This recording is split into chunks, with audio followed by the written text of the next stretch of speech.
Class 6 मैंने आपको आपकी हिंदी की पूरक पाठ्य पुस्तक बाल राम कथा से पाठ 4 राम का वनगमन से आधे भाग तक बेटा आपको समझाया था, जिसमें मैंने आपको ये बताया था कि अयोध्या वासी राज्याभिषेक की तैयारी में लगे थे और महाराज दशरथ और रानी कैकेयी के बीच में कोप भवन में क्या बातें हुई ये बाहर किसी को पता नहीं था। सारी रात जो है दशरथ रानी कैकेयी को मनाते रहे कि जो तुम ये जिद कर रही हो, मतलब भरत का राज्याभिषेक और राम का वनवास, तो इससे जो है ये जिद सही नहीं है। वह रात भर राजा दशरथ उन्हें डराते रहे, धमकाते रहे, लेकिन बेटा कैकेयी अपनी जिद पर ही अड़ी थी। जब प्रातः काल हुई तो सुमंत्र जी जो है वह महाराज से मिलने के लिए कोप भवन में गए और वहां पहुंचने पर देखा उन्होंने कि महाराज दशरथ जो हैं वह पलंग पर पड़े हैं और बीमार अवस्था में। सुमंत्र के मन की बात भांपते हुए बेटा कैकेयी ने सुमंत्र जी से कहा कि महाराज राज्याभिषेक के उत्साह में रात भर जागे हैं और वे बाहर निकलने से पहले राम से मिलना चाहते हैं। आप उन्हें बुला लाइए। अब देखिए बेटा उसके आगे का भाग। दशरथ ने बहुत क्षीण स्वर में राम को बुलाने की आज्ञा दी। सुमंत्र के मन में कई तरह की आशंकाएं थीं, पर वे उन्हें टालते रहे। राम के निवास के बाहर भारी भीड़ थी। लक्ष्मण भी वहीं थे। भवन को सजाया गया था, उसकी चमक दमक देखने योग्य थी। सुमंत्र को देखकर कोलाहल बढ़ गया। लोगों के लिए यह एक संकेत था राज्याभिषेक के लिए राम को आमंत्रित करने का। सुमंत्र ने कहा, राजकुमार, महाराज ने आपको बुलाया है, आप मेरे साथ ही चलें। दशरथ ने भी बेटा बहुत धीरे से स्वर में कहा कि राम को बुला लाओ, मतलब राम को बुलाने की आज्ञा दी। अब बेटा कोप भवन की जो स्थिति थी वह देखकर, फिर राजा दशरथ की भी ये अवस्था देखकर, मतलब बीमार अवस्था देख के सुमंत्र जी के मन में बहुत सारी आकांक्षाएं उठ रही थी, शंकाएं उठ रही थी। संदेह था कि जरूर कुछ जो है गलत हुआ है। राम के निवास के बाहर बहुत भारी भीड़ लगी थी क्योंकि उनका राज्याभिषेक था आज। तो अब भवन को भी खूब सजाया गया था। जब सुमंत्र को लोगों ने देखा तो लोगों में और कोलाहल बढ़ गया। उन्हें लगा कि सुमंत्र जी जो है वह राम को आमंत्रित करने आए हैं राज्याभिषेक के लिए। लेकिन सुमंत्र ने राजकुमार से कहा, राम से, कि महाराज ने आपको बुलाया और आप मेरे साथ ही चलें।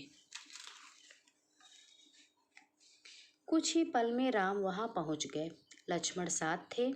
दोनों भाई विस्मित थे। वे राजसी वस्त्रों में थे, सजे धजे। लोग जय जयकार करने लगे, पुष्प वर्षा होने लगी। राजकुमार समझ नहीं पा रहे थे कि महाराज ने उन्हें अचानक क्यों बुलाया। लोग समझ रहे थे कि राम राज्याभिषेक के लिए जा रहे हैं। और कुछ ही पल में बेटा जैसे सुमंत्र जी ने कहा कि महाराज ने आपको बुलाया है, तो राम जो है तुरंत ही बेटा कुछ ही पल में वहाँ पहुँच गए। और दोनों भाई भी जो बेटा एकदम विस्मित थे, जो है हैरान थे कि, और वे राजसी वस्त्रों में थे, सजे धजे थे। और जैसे वे बाहर आए बेटा फूलों की वर्षा होने लगी। राजकुमार समझ नहीं पा रहे थे कि महाराज ने उन्हें अचानक क्यों बुलाया है। लेकिन लोग क्या समझ रहे थे? लोग यही समझ रहे थे कि राम को राज्याभिषेक के लिए बुलाया जा रहा है। महल में पहुंचकर राम ने पिता को प्रणाम किया, फिर माता कैकेयी को। राम को देखते ही राजा दशरथ बेसुध हो गए। उनके मुंह से एक हल्की सी आवाज निकली, राम। उन्हें होश आया, तब भी वे कुछ बोल नहीं सके। महल में बेटा राम जैसे ही पहुंचे तो उन्होंने पहले पिताजी को प्रणाम किया, फिर माता कैकेयी को।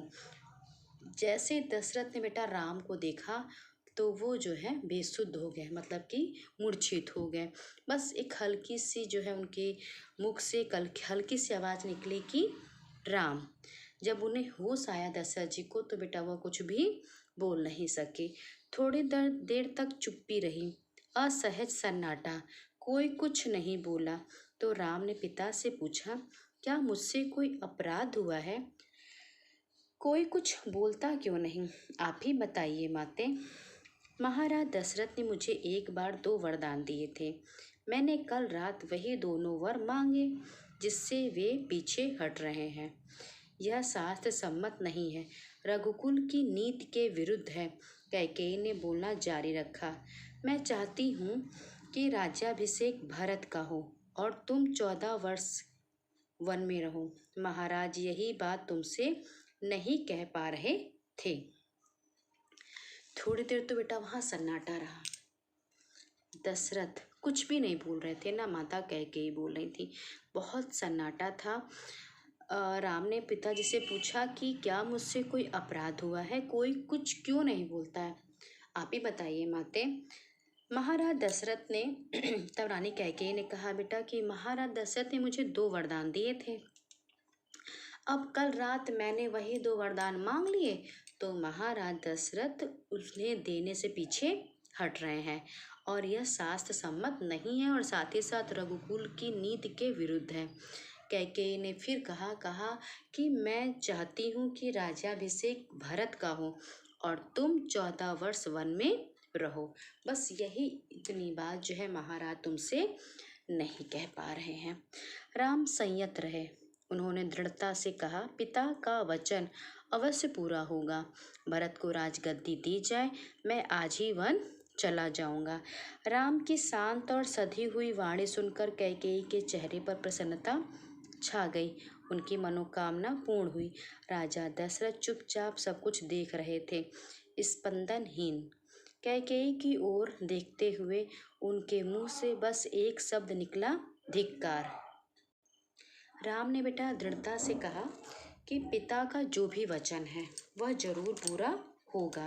राम को राजगद्दी दी जाए और मैं आज ही जो है वन में चला जाऊंगा। राम की जब बेटा ये बातें कैकेयी ने सुनी तो वह बहुत ही खुश हुई क्योंकि उसकी मनोकामना पूर्ण हो गई। दशरथ चुपचाप सब देख रहे थे बेटा, कुछ भी नहीं बोल रहे थे, एकदम शांत थे। बस उनके मुख से एक ही शब्द निकला, धिक्कार। कैकेयी के महल से निकलकर राम सीधे अपनी माँ के पास गए। उन्होंने माता कौशल्या को कैकेयी भवन का विवरण दिया और अपना निर्णय सुनाया। राम वन जाएंगे। कौशल्या यह सुनकर सुध खो बैठी। लक्ष्मण अब तक शांत थे पर क्रोध से भरे हुए। राम ने समझाया और उनसे वन जाने की तैयारी के लिए कहा। कौशल्या का मन था कि राम को रोक लें, वन न जाने दें, राजगद्दी छोड़ दें, पर वह अयोध्या में रहे। कौशल्या के का मन था कि राम को रोक लें, वन न जाने दे, राजगद्दी छोड़ दे, पर वह अयोध्या में रहे। उन्होंने कहा, पुत्र, यह राज्याज्ञा अनुचित है, उसे मानने की आवश्यकता नहीं है। राम ने उन्हें नम्रता से उत्तर दिया, यह राज्याज्ञा नहीं, पिता की आज्ञा है। उनकी आज्ञा का उल्लंघन मेरी शक्ति से परे है। आप मुझे आशीर्वाद दें। कैकेयी के महल से निकलकर बेटा राम जो है वो सीधे अपनी माता के पास गए, माता कौशल्या के पास गए और सारी बातें उन्होंने माता कौशल्या को बताया और अपना निर्णय भी सुनाया कि मैं आज ही वन को जाऊंगा और आप मेरे वन जाने की तैयारी कीजिए। कौशल्या का मन था कि राम को रोक लें, भले राम जो है ये जो राजाभिषेक है राजगद्दी छोड़ दें, लेकिन वह अयोध्या में ही रहें। और माता कौशल्या ने कहा कि यह जो है राजाज्ञा अनुचित है।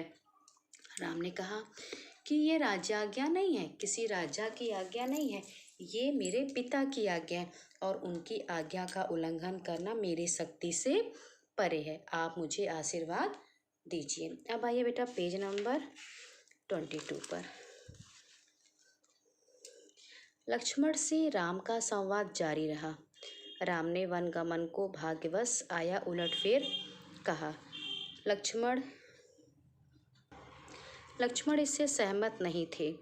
वे इसे कायरों का जीवन मानते थे। उन्होंने राम से कहा, आप बाहुबल से अयोध्या का राज सिंहासन छीन लें, देखता हूँ कौन विरोध करता है।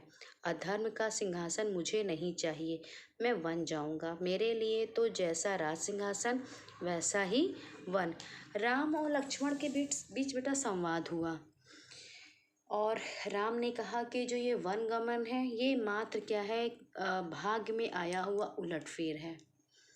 ये जो है भाग्य में आया हुआ उलटफेर है। लक्ष्मण ने कहा लेकिन मैं इससे सहमत नहीं हूँ, ये कायरों का जीवन है। आप जो है अयोध्या का राज सिंहासन छीन लें क्योंकि आप तो बाहुबल हैं। देखता है कौन विरोध करता है।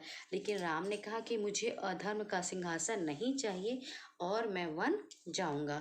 कौशल्या ने स्वयं को संभाला, उठी और राम को गले लगा लिया। वे राम के साथ वन जाना चाहती थी। राम ने मना कर दिया, कहा कि वृद्ध पिता को आपके सहारे की अधिक आवश्यकता है। कौशल्या ने राम को विदा करते हुए कहा, जाओ पुत्र, दसों दिशाएं तुम्हारे लिए मंगलकारी हो, मैं तुम्हारे लौटने तक जीवित रहूंगी।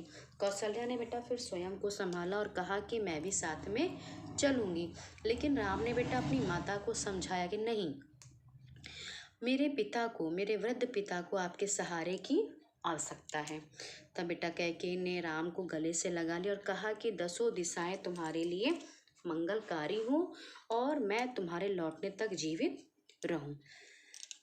कौशल्या भवन से निकलकर राम सीता के पास गए, सारा हाल बताया, विदा मांगी, माता पिता की आयु का उल्लेख किया, उनके सेवा करने का आग्रह किया। कहा, प्रिय तुम निराश मत होना, 14 वर्ष के बाद हम फिर मिलेंगे। राम के वन गमन का समाचार तब तक सीता के पास नहीं पहुंचा था। राम को देखकर कुछ आशंका हुई, अनिष्ट की। राम ने विदा मांगी तो सीता व्याकुल हो गई, क्रोधित भी हुई, निर्णय पर प्रतिवाद किया। राम नहीं माने तो सीता ने उनके साथ जंगल जाने का प्रस्ताव रखा। सीता ने कहा, मेरे पिता का आदेश है कि मैं छाया की तरह हमेशा आपके साथ रहूं। अंततः राम को उनकी बात माननी पड़ी। तभी लक्ष्मण भी वहां आ गए, वह भी साथ जाने को तैयार थे। राम ने उन्हें इसकी स्वीकृति दे दी, शीघ्र तैयारी करने को कहा। राम के वन गमन का समाचार बेटा सीता के पास नहीं पहुंचा था और कौशल्या भवन से निकलकर राम सीधे जो है वह सीता के भवन में गए। माता पिता की आयु के बारे में बताया और कहा कि प्रिय तुम निराश मत होना, उदास मत होना, हम फिर से मिलेंगे। राम को जब देखा सीता ने बेटा, क्योंकि उनके पास तो पहले समाचार पहुंचा नहीं राम के वन गमन का, तो जब सीता ने देखा राम को तो उन्हें कुछ अनिष्ट की आशंका हुई। राम ने विदा मांगी तो सीता व्याकुल भी हुई, क्रोधित भी हुई। उन्होंने कहा, जब मतलब वह सीता ने बहुत मनाने की कोशिश की लेकिन राम नहीं माने, तब सीता ने कहा कि मैं भी आपके साथ चलूंगी क्योंकि मेरे पिता का आदेश है कि मैं आपके साथ छाया के समान रहूं। तभी और राम ने ये बात मान ली कि हाँ तुम भी चलो। तभी बेटा वहाँ पर लक्ष्मण भी आ गए और साथ जाने के लिए उन्होंने भी कहा कि मैं भी साथ चलूँगा। राम ने इसकी भी स्वीकृति दे दी और कहा कि शीघ्र तैयारी करो। राम चाहते थे कि सीता वन ना जाए, अयोध्या में रहे, वे इसकी अनुमति दे चुके थे।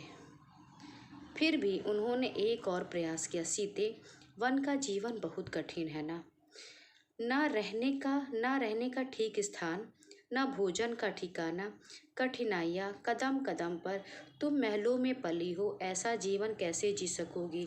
सीता ने उत्तर नहीं दिया, मुस्कुरा दी। उन्हें पता था कि राम अपने दिए वचन से पलट नहीं सकते, क्योंकि यहाँ पर देखिए बेटा, यहाँ पर सीता क्रोधित थी, निर्णय पर प्रतिवाद किया। राम नहीं माने तो सीता ने उनके साथ जंगल जाने का प्रस्ताव रखा कि आप नहीं मानते हैं तो मैं भी आपके साथ जंगल चलूंगी।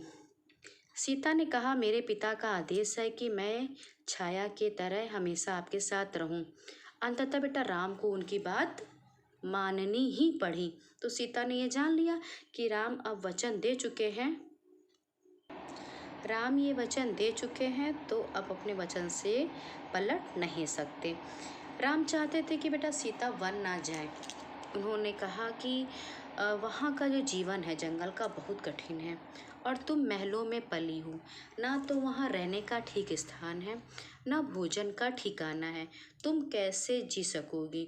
सीता ने उत्तर नहीं दिया क्योंकि उन्हें पता था कि उन्होंने वचन दे दिया है। उन्होंने वचन, अंततः राम को उनकी बात माननी पड़ी। तो सीता समझ गई कि उन्होंने वचन दे दिया और अब अपने वचन से ये पलट नहीं सकते।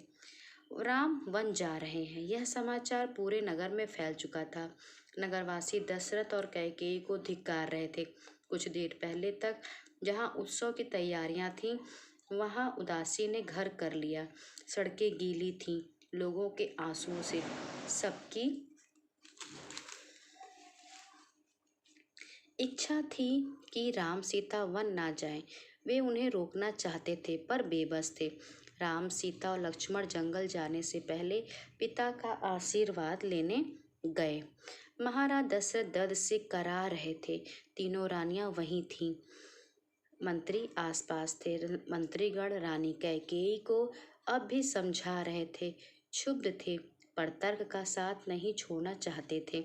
ज्ञान, दर्शन, नीति रीति, परंपरा, सबका हवाला दिया। कैकेयी अड़ी रही। राम वन जा रहे हैं, ये बात बेटा पूरे नगर में फैल गई और सभी लोग मतलब नगरवासी राजा दशरथ को और रानी कैकेयी को जो है धिक्कार रहे थे। राम, सीता और लक्ष्मण जंगल जाने से पहले पिता का आशीर्वाद लेने गए। महाराज दशरथ जो है बेटा दर्द से करा रहे थे। तीनों रानियां वहीं थीं, मंत्री भी वहीं थे। राजा दशरथ बेटा अब भी रानी कैकेयी को समझा रहे थे। वह उन्हें ज्ञान, दर्शन, नीति रीति, परंपरा सबका उदाहरण दे रहे थे, लेकिन बेटा रानी कैकेयी मानने को नहीं तैयार थी। राम ने कक्ष में प्रवेश किया तो दशरथ के जीवन में संचार हुआ। वे उठकर बैठ गए। उन्होंने कहा, पुत्र, मेरी मति मारी गई है। मैं वचनबद्ध हूँ, ऐसा निर्णय करने के लिए विवश हूँ, पर तुम्हारे ऊपर कोई बंधन नहीं है। मुझे बंदी बना लो और राज संभालो। यह राज सिंहासन तुम्हारा है, केवल तुम्हारा। जैसे बेटा राम ने कक्ष में प्रवेश किया तो दशरथ के जीवन में संचार आ गया। वे उठकर बैठ गए। उन्होंने कहा, पुत्र, मेरी मति मारी गई और मैं वचनबद्ध हूँ, ऐसा निर्णय करने के लिए विवश हूँ, लेकिन तुम मुझे बंदी बना लो और राज संभालो। राज सिंहासन तुम्हारा है, केवल तुम्हारा। पिता के वचनों ने राम को झकझोर दिया। वे दुखी हो गए पर उन्होंने नीति का साथ नहीं छोड़ा। आंतरिक पीड़ा आपको ऐसा कहने पर विवश कर रही है। मुझे राज्य का लोभ नहीं है, मैं ऐसा नहीं कर सकता। आप हमें आशीर्वाद देकर विदा करें। विदाई का दुख सहन करना कठिन है, इसे और ना बढ़ाएं। पिता के वचनों ने बेटा राम को और भी ज्यादा झकझोर दिया। वे दुखी हो गए पर उन्होंने नीति का साथ नहीं छोड़ा।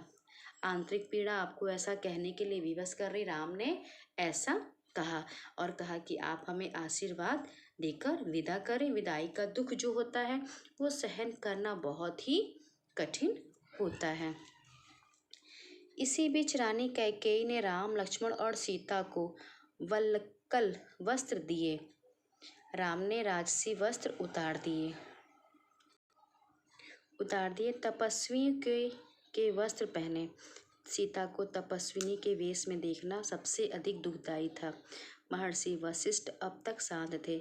उन्हें क्रोध आ गया। उन्होंने कहा, सीता वन जाएगी तो सब अयोध्यावासी उनके साथ जाएंगे। भरत सुनी अयोध्या पर राज करेंगे। यहाँ कोई नहीं होगा, पशु पक्षी भी नहीं। इसी बीच रानी कैकेयी ने बेटा राम, लक्ष्मण और सीता को जो है साधुओं के, तपस्वियों के मतलब वस्त्र दिए और राम ने राजसी वस्त्र उतार दिए और तपस्वियों के वस्त्र पहन लिए। सीता को बेटा तपस्विनी के वेश में देखना सबके लिए बहुत ही कठिन था, क्योंकि वो कौन थी? वो तो बेटा जो है पुत्रवधू थी और उनको इस तरह के वस्त्रों में देखना सबके लिए दुखदाई था। महर्षि वशिष्ठ अभी तक बेटा शांत थे लेकिन बहुत क्रोधित थे। उन्होंने कहा कि अगर सीता वन में जाएगी तो सभी उनके साथ जाएंगे और भरत जो है वह सूनी अयोध्या पे राज करेंगे। एक बार फिर राम ने सबकी अनुमति मांगी। आगे आगे राम, उनके पीछे सीता, उनके पीछे लक्ष्मण। महल के ठीक बाहर मंत्री सुमंत्र रथ लेकर खड़े थे। रथ पर चढ़कर राम ने कहा, महामंत्री रथ तेज चलाएं। नगरवासी रथ के पीछे दौड़े। राजा दशरथ और माता कौशल्या भी पीछे पीछे गए। सब रो रहे थे, सबकी आंखों में आंसू थे। पुरुष, महिलाएं, बूढ़े, जवान, बच्चे मीलों तक नंगे पांव दौड़ते रहे। राम यह दृश्य देखकर विचलित हो गए, भावुक थे। उनसे यह देखा नहीं जा रहा था। उन्होंने सुमंत्र से रथ को और गति से हाँकने को कहा ताकि लोग हार जाएं, थक कर पीछे छूट जाएं, घर लौट जाएं। बेटा एक बार फिर राम ने सबकी अनुमति ली। आगे आगे राम थे, उनके पीछे सीता और उनके पीछे लक्ष्मण। और महल के बाहर सुमंत्र जो है वह पहले से रथ लेकर खड़े थे। महामंत्री, राम ने कहा महामंत्री, और सभी लोग जो है बेटा रथ पर चढ़ गए। राम ने कहा, महामंत्री से कहा कि रथ तेज चलाइए। नगरवासी रथ के पीछे दौड़े। राजा दशरथ, रानी कैकेयी, महाराजा दशरथ और कौशल्या भी पीछे पीछे गए। सभी लोग बेटा रो रहे थे। कोई नहीं चाहता था कि राम सीता लक्ष्मण जो है वन के लिए जाएं। वहाँ की जो दुख जो था वो बेटा असहनीय था। सभी लोग रो रहे थे। पुरुष, महिलाएं, बूढ़े सभी बेटा मीलों तक नंगे पांव दौड़ते रहे। राम यह देखकर विचलित हो गए, भावुक भी। उनसे नहीं देखा गया तो उन्होंने सुमंत्र से कहा कि रथ को और तेजी से जो है हाँकिए ताकि लोग हार जाए और थक कर पीछे छूट जाए और घर को वापस लौट जाएं। राजा दशरथ लगातार रथ की दिशा में नजरें गड़ाए रहे, खड़े रहे जब तक रथ, अब आइए बेटा पेज नंबर 25 पर, जब तक रथ आंखों से ओझल नहीं हो गया। रथ दिखना बंद हुआ तो वे धरती पर गिर पड़े। रथ दिन भर दौड़ता रहा। वन अभी दूर था। तमसा नदी के तट तक पहुँचते पहुँचते शाम हो गई।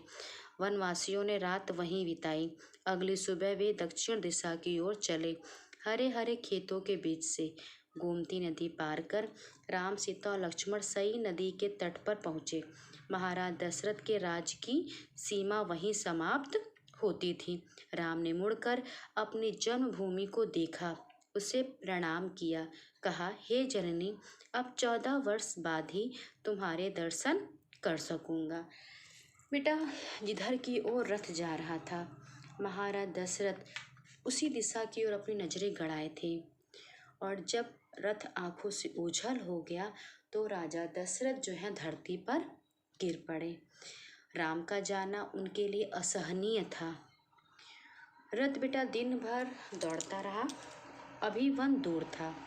तपस्वियों ने रात जो है तमसा नदी के तट पर ही बिताई और सुबह वे दक्षिण दिशा की ओर चले। हरे भरे खेत थे।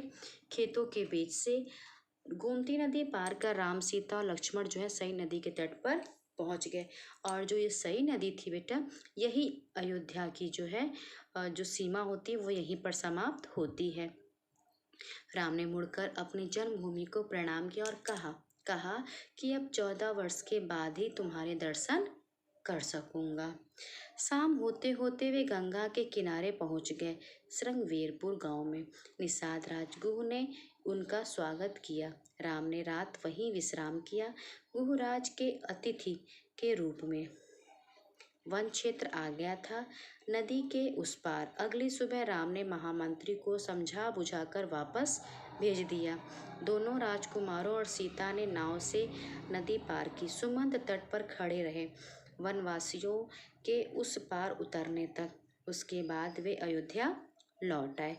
शाम होते होते बेटा वे जो है तीनों, राम, लक्ष्मण, सीता और जो है सुमंत्र जी, गंगा के किनारे पहुंच गए।